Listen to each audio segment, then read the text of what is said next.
The first rule in investment is don't lose. And the second rule in investment is don't forget the first rule, and that's all the rules there are. Warren Buffett, a man worth over $100 billion. But his story isn't about luxury, luck, or inheritance. He wasn't born into wealth. He didn't build a tech company. He didn't invent anything new. He simply mastered one thing, the art of investing. From a shy boy selling bottles of Coca-Cola door to door to the man who built Berkshire Hathaway into one of the most powerful empires in history. They call him the Oracle of Omaha, one of the richest men alive, yet he still lives in the same modest house he bought decades ago. So what makes Warren Buffett different? How did he achieve what millions of investors could only dream of? And how did he keep winning again and again in a game where most lose? In this video, we'll travel back to the very beginning to discover how Warren Buffett beat the stock market, built his fortune from nothing, and became a symbol of wisdom, patience, and the true meaning of wealth. In 1929, the world stopped believing in tomorrow. The stock market collapsed, and with it, millions of dreams. Banks fell. Factories went silent. Families lost everything. Fear took the place of hope. Out of that darkness came a boy. Born on August 30th, 1930, in Omaha, Nebraska, a quiet child with curious eyes and a restless mind. His name was Warren Buffett. At just 6 years old, he was already an entrepreneur, buying bottles of Coca-Cola and selling them door to door for a few cents more.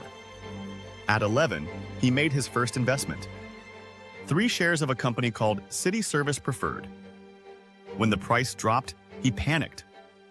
When it rose a little, he sold. And then, it kept rising, far beyond what he imagined. That was his first real lesson. Patience. Let your winners grow. His father, Howard Buffett, had once worked at a bank. But after the Great Depression destroyed everything, he rebuilt his life from scratch, studying finance, opening a small brokerage, and teaching his son what true integrity meant.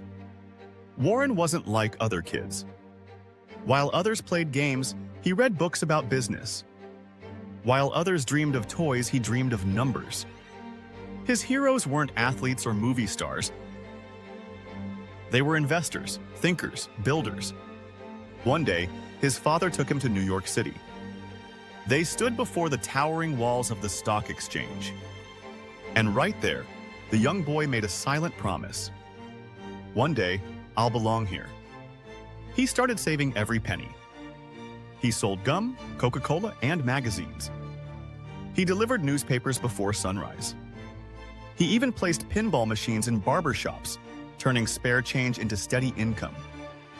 By the age of 15, he had saved over $2,000, enough to buy his first piece of farmland.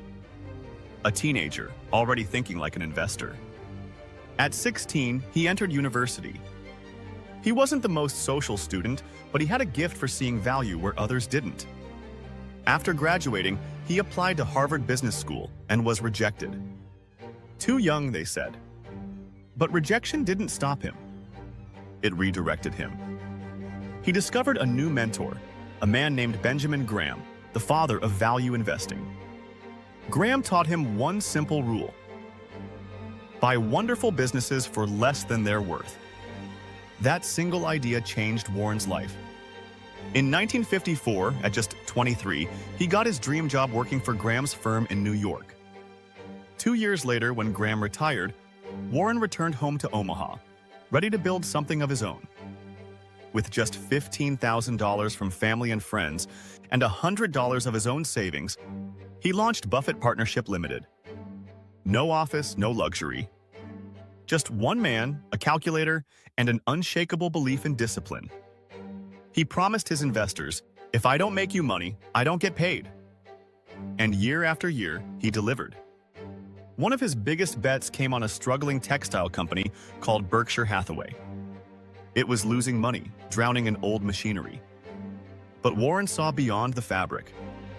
He saw a vehicle, a way to buy great companies through one name.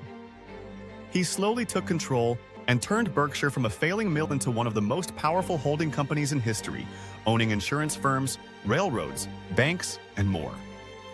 In 1952, Warren married Susan Thompson. She was his partner, his balance, his best friend. They raised 3 children together. Even when life took them on different paths, their respect and love never faded. When Susan passed away in 2004, Warren said it was the hardest loss of his life. But she had given him one final gift, a reminder that wealth means nothing without love. Through the decades, Buffett became a legend. Yet he never changed. He still lives in the same modest house he bought in 1958. He drives himself to work. He eats breakfast at McDonald's. And every day, he reads for hours because he believes knowledge compounds just like money. He made mistakes too. He missed investing early in Google and Amazon. He called those expensive lessons, but he never blamed anyone. He laughed, learned, and moved on. Then came one of his greatest moments of courage. In 2008, as the global financial crisis shook the world, banks were collapsing again. Investors ran away in fear. But Buffett did the opposite.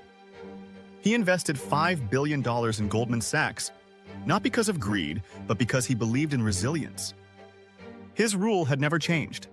Be fearful when others are greedy, and greedy when others are fearful. Warren Buffett didn't build rockets or chase fame. He built something rarer, trust. He proved that success doesn't require arrogance or luck, but patience, discipline, and compassion. He became not just the richest investor, but the wisest. And when the world expected him to keep his billions, he made another bold decision. He pledged to give away more than 99% of his fortune to help the poor, the sick, and the next generation. Together with Bill and Melinda Gates, he launched the Giving Pledge, inviting other billionaires to do the same. Even now in his 90s, he still wakes up with the same childlike curiosity. He still reads, learns, and teaches. Because to Warren Buffett, wealth isn't measured in dollars. It's measured in wisdom, integrity, and kindness. He is, and will always be, the Oracle of Omaha. Now that we've reached the end of this incredible story, let's see how much you actually remember.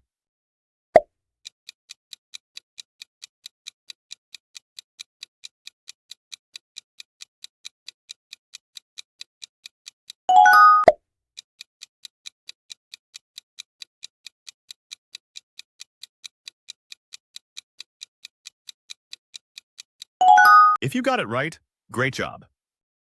You really paid attention. And if not, don't worry. That's exactly how you learn.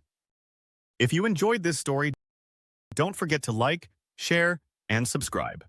And check out our next video for another inspiring journey in English.